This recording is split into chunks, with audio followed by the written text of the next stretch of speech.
Hi, 10th Samachir Max, exercise 1.5, chapter 1, exercise 1.5, question number 1, explanation கொடுக்கிறேன். Find f of g and g of f. அதாவது f of g and g of f கண்டுபிடிச்சிட்டு அது ரெண்டு ஆன்சரும் ஈக்குவல்னு prove பண்ண சொல்கிறாங்க. சரிங்களா? இப்போ ஃபஸ்ட்டு சப்டிவிஷனில் பார்த்தா f of xக்கு x minus 6 கொடுத்துருக்காங்க, g of xக்கு x ஸ்கொயர் கொடுத்துருக்காங்க. இப்போ ரெண்டுமே ஈக்குவல் அப்படின்னு நம்ம ப்ரூவ் பண்ணணும். இப்போ ஃபஸ்ட்டு எஃப் ஆஃப் ஜி எடுத்து பண்ணலாம். நம்ம எஃப் ஆஃப் ஜியை நம்ம எப்படி எழுதிக்கலாம்னா F of G of X, அதாவது வெளியில் இருக்க ஃபங்க்ஷன் ஃபஸ்ட்டு வெளியே இருக்குது, உள்ளே இருக்க ஃபங்க்ஷனோட ஃபஸ்ட்டு நம்ம ஈக்குவேஷன் பண்ணிடுவோம். ஸோ ஜி ஆஃப் எக்ஸோட ஈக்குவேஷன் என்னன்னு பார்த்தீங்கன்னா X square, F of X square. இப்போது உங்களுக்கு ஃபங்க்ஷன் வந்து மாறுது, அதாவது எக்ஸ் பிளேஸில் எக்ஸ் ஸ்கொயர் வந்துடுச்சு.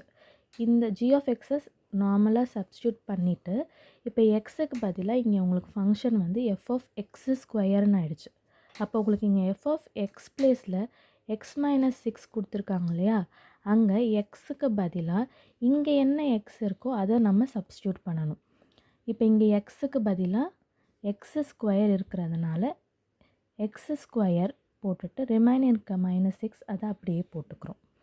நெக்ஸ்ட்டு எஃப் ஆஃப் ஜி உங்களுக்கு கிடச்சிருச்சு. ஜி ஆஃப் எஃப் வந்து ஃபஸ்ட்டு ஃபங்க்ஷன் ஜினால் ஜி வெளியே இருக்குது, எஃப் ஆஃப் எக்ஸ் உள்ளே இருக்குது. எஃப் ஆஃப் எக்ஸ் பார்த்திங்கன்னா x minus 6, so G of X minus 6. இப்போது இது ஃபுல்லுமே எக்ஸுன்னு அர்த்தம். அதாவது ஜி ஆஃப் எக்ஸ் ஃபங்க்ஷனில் ஜி ஆஃப் எக்ஸுக்கு பதிலாக எக்ஸ் மைனஸ் 6 இருக்கிறதுனால நமக்கு g of x is equal to x square ஈக்குவேஷனில் எங்கே எக்ஸ் இருக்கோ அங்கே அப்படியே எக்ஸுக்கு பதிலாக இதை சப்ஸ்டியூட் பண்ணணும். ஸோ எக்ஸுக்கு பதிலாக நம்ம இங்கே எக்ஸ் மைனஸ் 6 சப்ஸ்டியூட் பண்ணி X minus 6 the whole square நமக்கு கிடைக்கிது. ஸோ எஃப் ஆஃப் ஜியும் ஜி ஆஃப் எஃப்பும் உங்களுக்கு சேமாக இல்லை, நாட் ஈக்குவலாக இருக்குது. ஸோ இதுதான் ஃபஸ்ட்டு சப்டிவிஷனோட ஆன்சர்.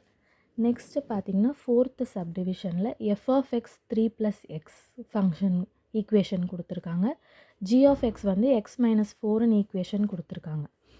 இப்போ இது ரெண்டுத்தையும் நம்ம டைரெக்டாகவே போடலாம். இந்த சைடு எஃப் ஆஃப் ஜி, இந்த சைடு ஜி ஆஃப் எஃப் போட்டுகிட்டே வரலாம். இப்போ ரெண்டுமே ஈக்குவலாக நம்ம பார்க்கலாம்.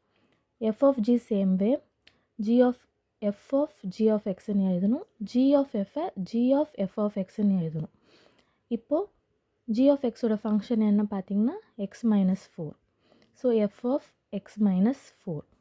அதே மாதிரி எஃப் ஆஃப் எக்ஸோட ஃபங்க்ஷன் வந்து 3 + எக்ஸ், அதை இங்கே போட்டிருக்கோம். இப்போது இங்கே எக்ஸுக்கு பதிலாக எக்ஸ் மைனஸ் 4 இருக்குது, ஸோ எஃப் ஆஃப் எக்ஸ் பிளேஸில் 3 + எக்ஸ் மைனஸ் 4 நம்ம போடுறோம். இங்கே எக்ஸுக்கு பதிலாக 3 + எக்ஸ் இருக்குது, ஸோ இங்கே நம்ம என்ன பண்ணுறோம், எக்ஸுக்கு பதிலாக 3 + எக்ஸ் போட்டு -4 போடுறோம்.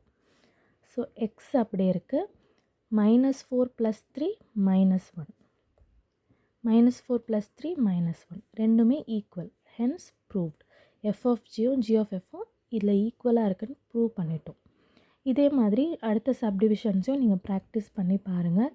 இதே சம்ஸையும் பார்க்காம ப்ராக்டிஸ் பண்ணி பாருங்கள். சப்ஸ்கிரைப் பண்ணுங்கள், ஷேர் பண்ணுங்கள், கமெண்ட் பண்ணுங்கள். தேங்க்யூ.